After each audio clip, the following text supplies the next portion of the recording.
இவரது 2 மகன்கள் சினிமாவில் கால் பதித்தனர். சில காலம் கடந்த பின் அவர் உடல்நலம் குன்றியது.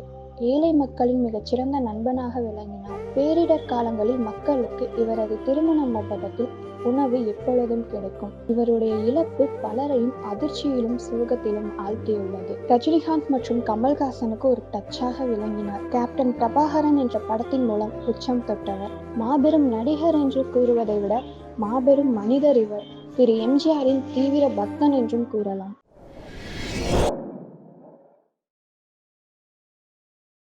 கேப்டன் என்று அனைவராலும் அழைக்கப்படும் புரட்சி கலைஞர் அவர்கள் மறைந்து விட்டார். அவரை பற்றிய ஒரு சில துளிகள். மாபெரும் நடிகர் என்று கூறுவதை விட மாபெரும் மனிதர் இவர்.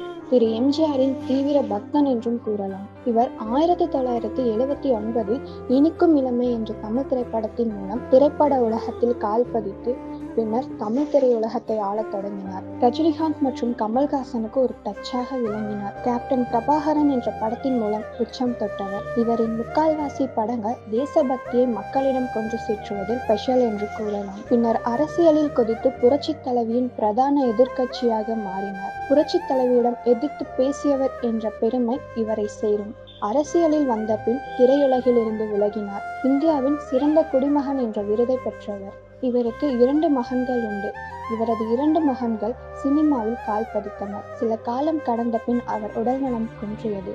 ஏழை மக்களின் மிகச்சிறந்த நண்பனாக விளங்கினார். பேரிடர் காலங்களில் மக்களுக்கு இவரது திருமண மண்டபத்தில் உணவு எப்பொழுதும் கிடைக்கும். இவருடைய இழப்பு பலரையும் அதிர்ச்சியிலும் சோகத்திலும் ஆழ்த்தியுள்ளது. இவருடைய இழப்பு மிகவும் பேரிழப்பு என்றுதான் கூற வேண்டும். கேப்டன் என்று அழுத குறையாக மக்கள் அவருக்கு அஞ்சலி செலுத்தி வருகின்றனர். கேப்டனை இழந்து வாழும் அவரது குடும்பத்திற்கு எங்களது ஆழ்ந்த அனுதாபங்கள்.